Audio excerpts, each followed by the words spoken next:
தொகுதி மறுவரையறை இதுக்கான கூட்டத்தை கூட்டினாங்கல்ல, எம்பிக்கள் கூட்டத்தை கூட்டினாரு தமிழக முதல்வர் ஜோசப் விஜய் அவர்கள். அனைத்து கட்சி எம்பிக்கள்னு சொல்லி கூட்டினாரு. எத்தனை பேர் வந்தாங்க? 57 எம்பிகளில் 19 பேர் மட்டுமே கலந்துக்கிட்டாங்க. மற்றவங்க புறக்கணிச்சிட்டாங்க. இவங்க வந்து இந்த காவிரி நீர் பிரச்சனையில் அனைத்து கட்சி கூட்டத்தை கொடுக்குன்னு எல்லா கட்சியுமே சொல்லுது. அவங்க கூட கூட்டணியாக இருக்கிறவங்களும் சொல்கிறாங்க, எதிர்கட்சியாக இருக்கிற திமுகவும் சொல்லுது, எல்லா பேருமே சொல்கிறாங்க அது கூட்ட மாட்டேன் அப்படின்னு சொல்லிட்டு அவங்க நாங்களே நேரடியாக போய் சந்திக்க போகிறோம் அப்படிங்கிறதுல பேசிக்கிட்டு இருந்தாங்க. கூட்டணுங்கிற அவசியம் இல்லை, சட்டமன்றத்தில் தனியாக ஒரு தீர்மானம் நடத்திட்டோம் அப்படிலாம் பேசுகிறாங்க. ஆனால் நேற்று கூட்டத்தை எம்பிக்கள் கூட்டத்தை கூட்டினால சாதிச்சது என்ன? ஹெட்லைனில் பரபரப்பாக இந்த பாலிமர் செய்தி, நியூஸ் தமிழ், இந்த மாதிரி புதிய தலைமுறை, இந்த மாதிரி சேனலில் ஒரு பில்டப்போட, அதாவது ஒரு செய்திகள் அவங்க எப்பயுமே தமிழக முதல்வர் கலந்துக்கிட்டாருன்னா ஒரு அதிகப்படியான ஒரு முக்கியம் கொடுப்பாங்க. எல்லா செய்தி சேனலுமே கொடுப்பாங்க. அதில் குறிப்பாக நான் சொல்கிற இந்த சேனலில் நீங்கள் பார்க்குறவங்களுக்கு எல்லா பேத்துக்குமே தெரியும், ரொம்ப அதிகப்படியாகவே கொடுப்பாங்க. அது மற்ற சன் நியூஸ்லேயும் தான் வந்தது. சன் நியூஸில் வந்துச்சு, கலைஞர் டிவியில், எல்லா சேனல்லையும் தான் போடுறாங்க.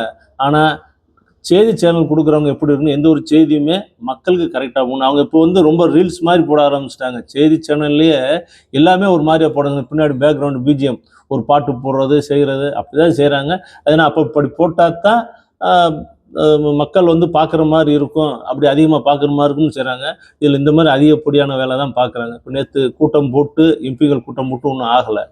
அதுக்கு முன்னாடியே திமுக கட்சியில் ஆட்சியில் இருக்கும்போதும் சரி, அதுக்கு முன்னாடியும் இந்த தொகுதி மறுவரையறைக்கு பற்றி ஒரு எதிர்ப்பான நிலைப்பாடு தான் எடுத்து அதுக்கான எல்லாமே செஞ்சுட்டாங்க.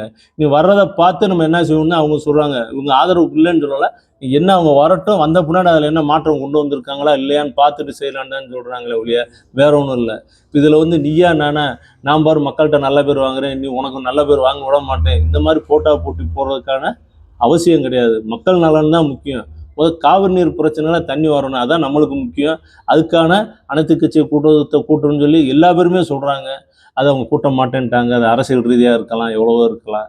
நம்மளுக்கு தேவை பாருங்களேன், எல்லா ஊர்லேயுமே தண்ணி கொஞ்சம் அதிகமாக இருக்குது. ஃபுல்லாகவே தண்ணி கிடைக்காம மக்கள் கிராமத்தில் அதிகமாக போகிறாங்க. ஏன் டவுனுக்குள்ளே தண்ணி கிடைக்கலங்க?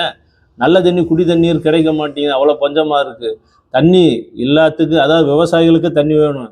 இங்கே நிலத்தடி நீரும் குறைஞ்சி, வெயில் அடிக்கிறதுக்கு குறைஞ்சி போச்சு. எல்லாத்துக்குமே தண்ணி பிரச்சனை இருக்குது. இதுக்கு ஒரு நல்ல தீர்வாக அரசாங்கம் நல்லபடியாக எடுக்கணுங்கன்னா மக்களோட கோரிக்கை.